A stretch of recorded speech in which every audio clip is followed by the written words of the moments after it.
সাথে ভারতবর্ষে যে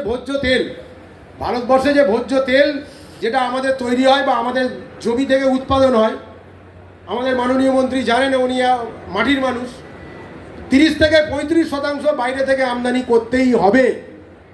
এর মধ্যে কোনো ভনিকতা নেই, রসিকতা নেই, কিচ্ছু নেই। 30 থেকে 35% ভোজ্য তেল কিভাবে আনবে? মালয়েশিয়া এবং ইন্দোনেশিয়া এরা বিশ্বব্যাপী পাম তেলের সর্বোচ্চ জায়গায় দাঁড়িয়ে আছে, সেখান থেকে আনা হয়।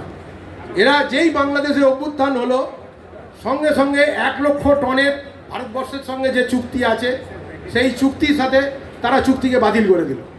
চুক্তি বাতিল করে দেওয়ার ফলেতে আজকে আদানি উইলমার, আপনারা জানেন, তেলের পুরো ভোজ্য তেলটা ভারতবর্ষে কন্ট্রোলিং করছে।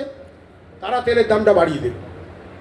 ভোজ্য তেল কিভাবে হয় আপনারা সকলেই জানেন। পাম তেল থেকে এখন জমিয়ে ডালডা হয়। আজকে এখানে আমরা ডেকেছিলাম ডক্টর চয়েস বলে, যারা আপনারা এখন দেখছেন টিভিতে, ডক্টর চয়েসের আমাদের বেকারি শিল্পে সেই কাঞ্চন অয়েল ইন্ডাস্ট্রিজ বা বজবজ রিফাইনারি